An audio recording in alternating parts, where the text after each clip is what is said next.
Welcome to Novelize This, the podcast where we discuss books that are based on movies, video games, and more. My name's Mark. And I'm Chris, and I read books too. Sometimes the same book. Well, particularly when told to do it for a podcast, but yes. You want to remain my friend? Read King Kong. One of the things that I was interested in this idea of Novelize This as a podcast is reading books that are based on other media is, to me, a cynical cash grab at its heart. And I'm fascinated by entertainment that is also selfish, rudimentary. This was interesting. It was not what I was expecting, frankly. Better than expected? It was a good experience? It was work. I'm not going to lie. I was telling my partner, Steph, this was not an easy read for me. I read for pleasure all the time. I usually read books that are a little on the lighter side, a little on the action-y side. And this, I just kept going. I have no idea what's going on. And at the same time, I know way too much about what some of these characters look like. And the book, as we said, is King Kong. The film came out in 1933, but the book came out a year prior. When I think of novelizations, I think of them as being released at the same time as a movie or after a movie. They're based on the script. They're often the writers get the script. Some version of the script. Right. And they're writing it while the movie is being made. I couldn't find a lot of information about why one came before the other. But what I did find, and the reason we chose this, right, Chris, is that it was the first novelization. Yeah, the first film novelization. You'd think that a novelization would be released concurrently with the film, right? Like, think about novelizations that we've seen. Most of them are probably from like book fairs in like elementary and middle school. And usually those were tied into whatever new release was currently out. Yeah, Dumb and Dumber. Are we doing the Dumb and Dumber novelization? Please say no. Eventually. Oh, boy. If we're All right. lucky. But yeah, just the idea of releasing a novel tie-in for what was at the time a blockbuster movie. I mean, there was apparently hype for King Kong as this amazing marvel of cinema. And then to release the book a year before. What a weird way to get hype. That's a tremendous trailer for your movie. Is a whole goddamn book. If you like words on a page, wait until you see King Kong up on the silver screen. Yeah. It's 1933. Did you see the dust jacket? I did, and I read this through the Internet Archive because I was not going to buy a copy. I got mine on Amazon. I got the Kindle version, which I'll link to in the show notes. Its cover ties into another property, the King Kong musical. Oh boy. Which is apparently very good. I saw a part of it on YouTube and I was like, that monkey, he's pretty cool looking. 10 operators. Okay, that's legit then. If they actually made him 20 feet tall or whatever, that would actually be kind of incredible. He's a big monkey. Ape, technically. Tell us about who wrote King Kong the novelization, Mark. Delos? I'm thinking it's Delos. Delos W. Lovelace, best known for King Kong, although author of several books, a few with his wife. Born in 1894, died in 1967, was a reporter. That's how he got connected to Cooper, the director and head of the King Kong project. They met as reporters in 1916. I did think it was interesting the way that the book was credited, that it was King Kong, conceived by Edgar Wallace and Marion C. Cooper, novelization by Delos W. Lovelace. That he's not even technically the author. He is the novelizer. Yeah, and I also noticed that 2 screenplay writers are not credited on the book. Yeah. Ruth Rose and Ashmore Creelman. And Ruth Rose, there was what would have been a rape scene in the original script. Big yikes. There's already a lot of yikes in this, and that would have been a big yikes. Yeah, so she changed that. She did change it to something racist, though, so that's no good. Yeah, well, this is how the intro puts it. So King Kong, spoiler, saves the female lead. He saves her from being murdered by the black tribe that plays a big part in this story, as opposed to getting raped. Yeah. One last thing that I think is interesting about Lovelace is his wife, Maud Lovelace. She was a writer in her own right, and apparently a much better one than him. She is remembered for her children's books especially, which are still being reprinted to this day, and some of those look really incredible, actually. In fact, there's an annual book award in her honor to children's authors. All right. That's cool. Her primary series is called the Betsy Tacy series, which is largely autobiographical, and just taking a quick glance at these books, they hold up. Cool. So I'm going to give you the rundown of how I interpreted the sheer number of characters in this book. There are 2 guys that we really care about. There is 1 woman that we really care about. And then there are just set decorations that apparently also talk. In my mind, I could really only keep track of 3 distinct characters. Mm-hmm. Driscoll, the ship's first mate, a strapping, extremely chiseled, lantern-jawed 1930s hero. There's the director, Denham, who is essentially the instigator of all of this, and somehow the driving force that people constantly listen to. And then there's Anne Darrow, who is the ingenue, I suppose, the pretty lady who is down on her luck that Denham just saw and thought, I can definitely get this woman on a boat. Everyone else, I just could not pin them down. There were other character names, and oh boy, I just had no mental image of them at all. There's a character named Jimmy who just starts getting a lot of dialogue at one point, and I was thinking, did I fall asleep during part of this book? Like, when did this character become crucial to the plot? And then he dies. Yep. So I was like, oh, well, and wasted energy on my part. That's part of the problem, right? And this is kind of one of my problems with the book in general, is that we've got these 3 main characters who by themselves never actually face any peril. Mm-hmm. Peril always happens nearby them after they are okay. Mm-hmm. And that happens so often that I was just, again, it was like, oh, so more faceless people are completely brutalized in way more detail than I would have imagined. And yet I never even tell how many people were on that freaking boat. So basically, the raft or which boat? Welcome to the Russian nesting doll that is this book. But okay, we're getting ahead of ourselves. Let's start at the beginning. We have our 3 primary characters. We have the set dressing for the boat. My first major note after going through kind of the first 6 or 7 chapters of this book is, when does King Kong show up? There is a song by the band Tripod called King Kong where the chorus is, get to the fucking monkey. And that's all I could feel during this. And the first half of the book is mostly just Anne being described as almost ghostly in terms of her complexion, and nothing happening.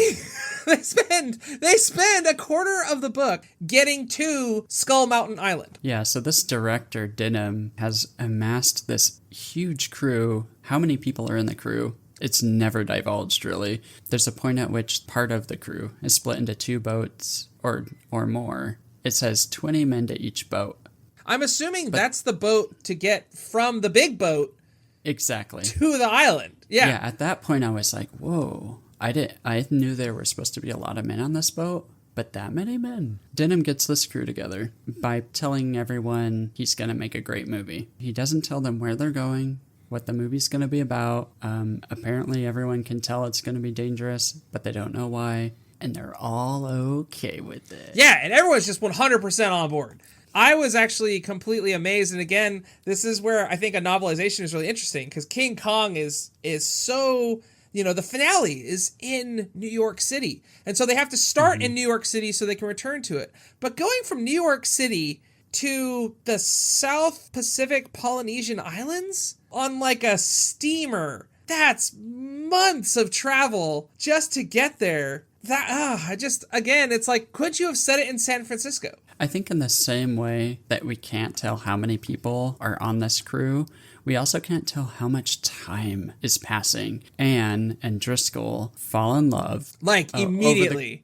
Very, very quickly, it seems. And there's a line where Driscoll says something like, over the past weeks, how many weeks? This was discussed as if it were the next day. Like, Anne is promised many dresses and various things when she gets on this boat. And she has these photo shoots that she's discussing with Driscoll at the same time as they're like him telling her how much he loves her.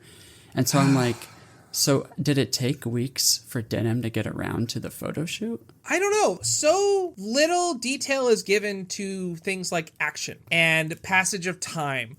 Reading a little bit about the changes from the movie to the book, that apparently, and you can vouch for this as someone who's seen the original, apparently they just kind of go to the island. Like, they don't spend a lot of time on the boat in the film. There's a few scenes, but it's a lot of montage. Right, which works in like a really visual medium, but why do we spend so much time in it here?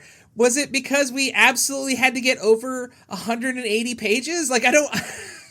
I'm bewildered by this. I'll be honest. Some of the scenes between Driscoll and Anne I did like. I don't mind a quieter story. I think it bothered me because I knew it was supposed to be an adventure tale, but I wouldn't mind if that were a book. You know, like, you know, The Shop Around the Corner, if that's what you want. But let's say, I feel like there's a lot of books about people on boats. Like, that feels like quite the genre all on its own. But this thing is called King Kong.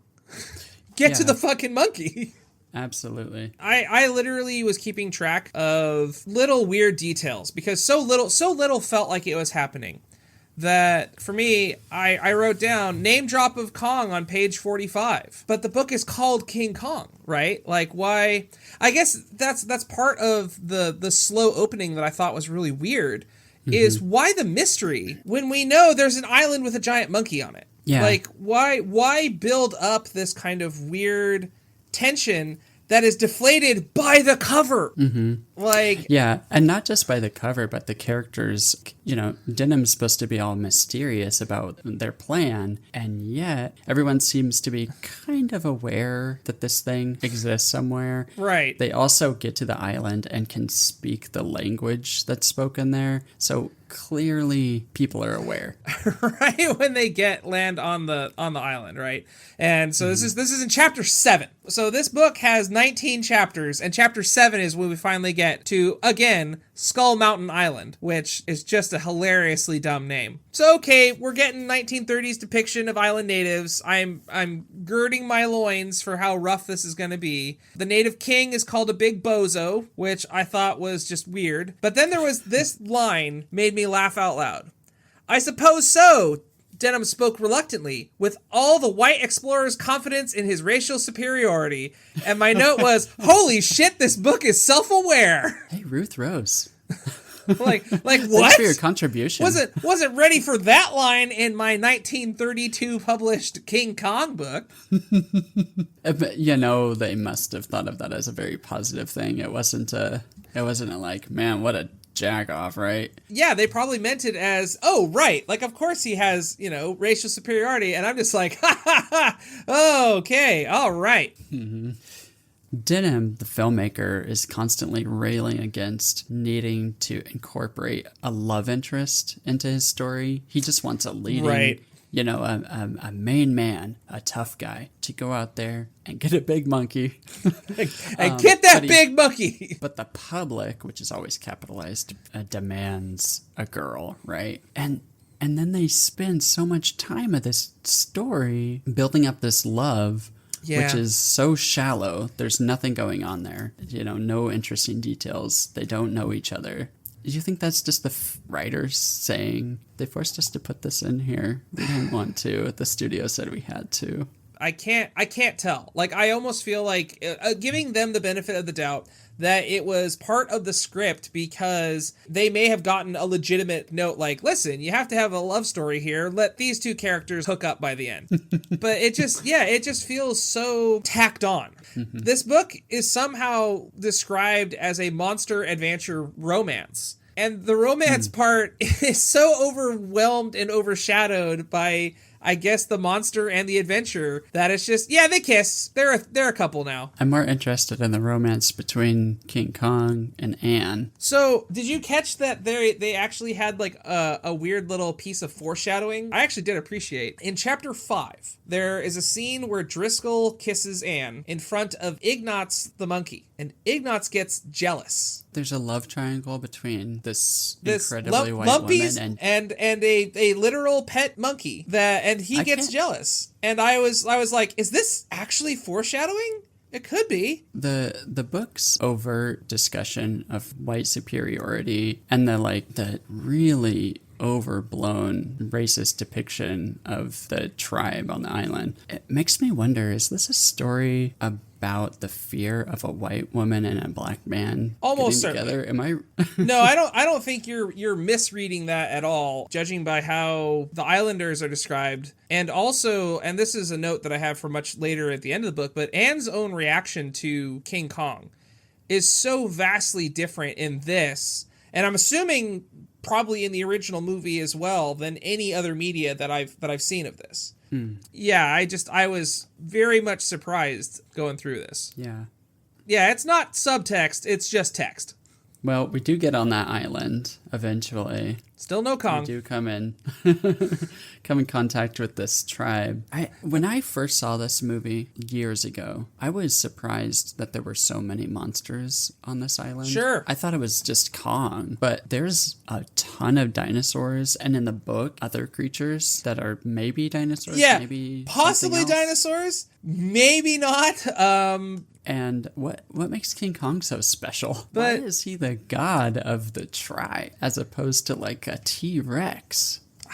I don't know. The main character of the book is arguably King Kong. And even when Kong finally shows up I cannot stress this enough, chapter 9 of a 19 chapter book. When King Kong finally appears, he doesn't do much. And again, the action as you introduce all these fantastic elements, which look great in a film but are super poorly described in this. Okay, what about this other stuff? Can I get more of that, please? Oh no, we're okay. We're not even following after, so going through it. Anne gets captured by the natives. She's put up as sacrifice to King Kong. She's taken by Kong. And the action isn't even from her perspective most of the time. Yeah. For a few brief examples. And it's Denham and Driscoll and X number of people with them who are following the trail. At the start, when you described the crew as set dressing, I was thinking, and Anne also, right? Anne's barely a character. Yeah, her sole motivation seems to be in movie. Mm-hmm. They did her no favors in this, but again, this is, I don't know, it's a kind of bizarre piece of media when looked through a modern lens anyway. There's a number of scenes where she's in the scene, and people are talking about her, and she has no dialogue. Like, chapters go by without her saying anything. Yeah. And then she is clutched by Kong, and do you feel like that changed your relationship as a reader to Anne? No, because again, they don't even give like her interactions with Kong, except for like two very brief scenes. Both go. Anne wakes up. Anne has no idea what's going on. Anne sees Kong. Anne faints. Sometimes she screams. True. And then proceeds to faint and goes back to being a literal prop carried around by Kong. Yeah. There's a scene where Kong is sort of inspecting her and removing her clothing.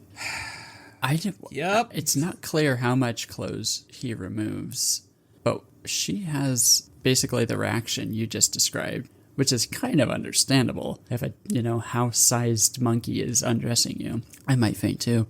In the movie, I know we're talking about the book, but I just think it's an interesting contrast. In the movie, there's almost a sort of horror fascination in her face. It's like she's not just scared. She's fascinated with all these possibilities must be running through her head. Right. Where is this going? And ultimately, just like in the book, it doesn't lead to any characterization or any, there's no real back and forth there. And that leads me to that famous line that's repeated. Denham keeps saying it's a story of Beauty and the Beast. Oh, Lord. Yeah, I was so tired of that.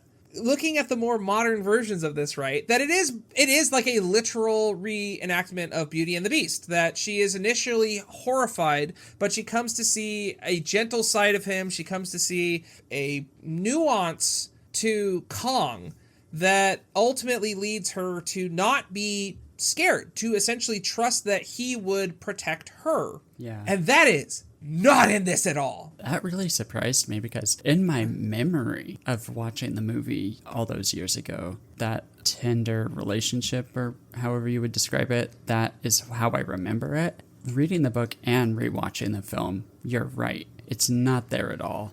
You really don't get Anne at all. Well, I can't understand why he is carrying her around and not eating her like he's eating everyone else. Because she's white. Yeah. Like that's like, and this is one of my favorite notes from reading this thing. Anne is apparently so white that she glows in the dark. That this is taken from the book. In the faint light, Anne was now no more than a shadow, except where her dress was torn. There, however, her shoulder was white and softly gleaming. What? Yeah. And she stops the natives during their ceremony when they first see her. She is so overwhelmingly beautiful that they cannot help but be enraptured by her, which is just weird. And then in chapter 17, Driscoll manages to rescue her in a very confusingly written scene that apparently involved pterodactyls. That Anne is left essentially rocking back and forth saying, Kong, Kong, Kong, over and over again. And I just wrote, Jesus, it's like she saw Cthulhu and she has completely lost her grip on reality. Like she has gone mad because of being carried around by a 20-foot tall gorilla. I just didn't expect that. I'm used to the more modern take on this of Beauty and the Beast. And I can see, like, if we are going to read this through that lens of, like, the book is a sort of scare tactic, white women stay away from black men, I can see how, like, Anne is portrayed as being traumatized by the situation. But to sort of jump way ahead, getting right to the ending, I think it ties in right here. King Kong dies. He is taken down. And it's said by Denham that Beauty killed the beast. Oh boy, yeah. What does that mean if we're reading it through the lens of race? Nothing that Anne did ultimately led to Kong's demise. Denham said, "We'll give him more than chains. He's always been king of his world. He's got something to learn. Something man can teach any animal. Mm-hmm. That's fear. That will hold him if chains alone won't." I was shocked at that.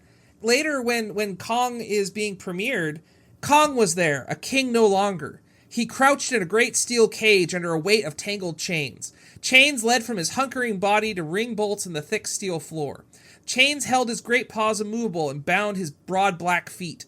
Only his head was free. That swung mutely upon his audience. As Denham quickly explained, he had not used his throat for any speaking purpose for days, and his hands were too tightly bound to drum now upon his chest. That's fucked up. Like, yeah. I was legitimately upset at that visual. Mm-hmm. Bringing Anne there is what reawakened him, and thus he had to be murdered because, the lesson. Yeah. I wonder if maybe this is like an instance of us projecting on the book because of the point in history that we're at, you know? Right. Maybe the writers didn't have any of these intentions. I mean, there's obvious racist stuff in the book, but maybe these big takeaways aren't intended. It's still impossible for me not to see them there. Yeah, it's not subtle. These conceptions of like equating the tribesmen with the monsters, with King Kong specifically. Maybe it was unconscious, but it still seems like it's a fair criticism of the book. Part of any sort of criticism, right, is that you bring what you are to it. When you're reading something, even something that is old, right? It's from a different time. It's from a different era. People had different attitudes. You can still say that was bad then too. Just because that was more commonly held and that it showed up more overtly in media, it was still bad. It ended up making the book harder for me to read and enjoy because there was these elements baked in that I was like, oh boy. I don't think it would fix all the problems, but I'm curious if this story's ever been told with a black cast. To be very clear, we are two white guys. So when it comes to two very white guys. Yeah, when it comes to this kind of projection, this kind of how would you do it without removing that? And honestly, I don't know how you would do it. I don't know how you would address it. You can't. Yeah. It wouldn't be just a matter of adding in black characters or changing. Actually making the Polynesians look like Polynesians. It's hard to see that it's so kind of baked in from the ground up. Yeah, I don't even understand the tribe at all. I know it builds up King Kong as not just a monster in the jungle, but more than that, they think of him as a god, and so then we, the audience, think of him as being ultra powerful. Just make him better than the dinosaurs. Yeah, just make him. You don't make have him, to have a racist tribe element. Yeah, make him a force of nature, and I think that's where all of the modern Kongs really go with it. Whether it's Peter Jackson's King Kong, whether it's Kong Skull Island, or whether it's Godzilla versus King Kong, it's show his strength, show his power, and not let it just be said, oh, he is like a god. Do any of these versions omit the tribe? I don't think so. I think there's always natives on Skull Island. I just think that they are not terribly racist caricatures. Also, the book just kind of ends. And that's really hard from a modern perspective.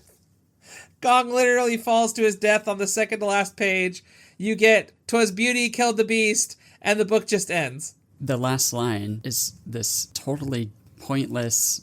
So the second to the last line is Denham giving the Beauty and the Beast line. It was beauty that killed the beast. And that's where the book should have ended. And then it doesn't, because there's another line where it's like, and the cop grimaced. Yeah. Or it's just, wah, wah. It's just, I don't know. As I said, this book was work. I read the first 8 chapters in maybe an hour and a half, and then I didn't read it again for 2 weeks. And then I went, I'm supposed to finish reading this. I better do that. Can I be honest? I enjoyed it. I didn't enjoy all of that stupid shit that we talked about, but I thought the prose were solid. Not great. There were some clumsy parts, but it was okay. And some of the monster action was fun, if not good. Fun, if bewildering. Okay. Yeah, I don't know. So much was said with so little being described. It was hard for me to visualize what was happening. And when that happens in any book, it just turns into me looking at words. It's not me reading a story. I don't disagree. So, next episode in 2 weeks will be wildly different and hopefully much better, if only much more fun. It's not Dostoevsky. It is the Beverly Hillbillies Saga of Wildcat Creek. Ooh-wee! Which that was your recommendation. Well, okay, recommendation. My partner found it at the Goodwill bins and said, "Ha, isn't this funny?" And I went, "You can't sell that yet." Well, thank God for Steph, because that's going to be a hoot. A hoot and a I nanny. look forward to it. Our theme song is "Was That a Way Message for Me?" from the fabulous 8-Bit Betty. Check them out on Spotify, Bandcamp. We will link to them in the show notes. No social media. Thank God. Exists. Yes. We made a conscious decision. No social media exists in connection with the show. So you can't find us there, but you can send us your thoughts on King Kong. Tell us if I said something racist. And maybe make a suggestion. What's a book you would like us to read? I'm excited. I think this is going to be a lot of fun. Thank you so much, Chris. Yeah, thank you, Mark. This is great. And we're high-fiving. Shapa!